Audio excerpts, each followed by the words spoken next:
Members of Region 9A, I'm Shawn Fain, and I'm running for UAW President to rebuild the UAW into a democratic fighting union. The first round of the election was extremely close, so the race for president has gone down to a runoff between myself and Ray Curry. UAW members around the country want to build a fighting union, and they've been showing it with the resurgence of worker organizing, longer strikes, and demands for better working conditions. A few recent examples to build on that happened right here in Region 9A, as HarperCollins workers were out on the picket lines for nearly 10 weeks, and at the new school, adjunct faculty were struck for 25 days. It's inspiring to see this energy, and it's time we elect leaders who can rise to the moment.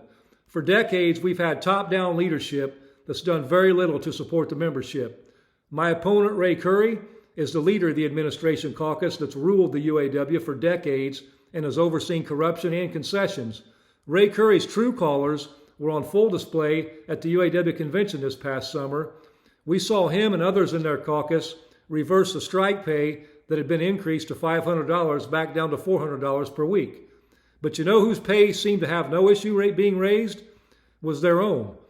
Ray Curry gets paid more than $200,000 a year out of membership dues, and he still managed to hand himself a raise and a pension for all the international staff reps.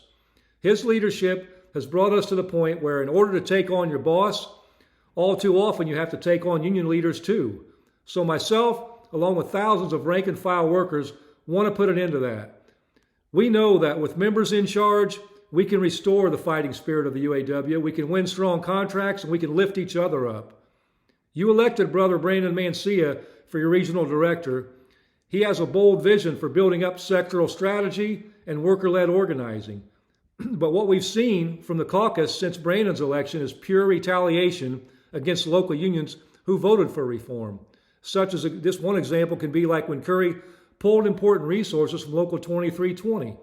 This retaliation is just another last-ditch attempt for them to retain power. But it could continue for years if we don't get rid of Curry and break the administration caucus's majority on the International Executive Board. I've always said throughout this campaign that this election is about the power and control of our union. Under your leadership, the UAW will say to the boss, no more corruption, no more tears, and no more concessions.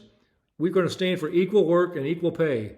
We're going to take what's rightfully ours, and I'm going to need your help in doing that. This doesn't end with my election. We're going to need all of you to join in the fight for the lives we and our families and the entire working class deserve. That means getting ready to fight. The days of UAW leadership selling out your strikes are going to be over. The days of making you vote on concessionary contracts are over. We're not going to settle for the scraps anymore. We're going to get back to setting the standard for the entire working class. There's only a couple days left to request a ballot for the runoff election, so if you haven't received one in the mail, I encourage you to call the election monitor as soon as possible. Talk to your coworkers about what kind of union you want and what kind of leaders you want, and we're going to need to get there. So together, let's take this election to the finish line and let's take our union back. Thanks a lot.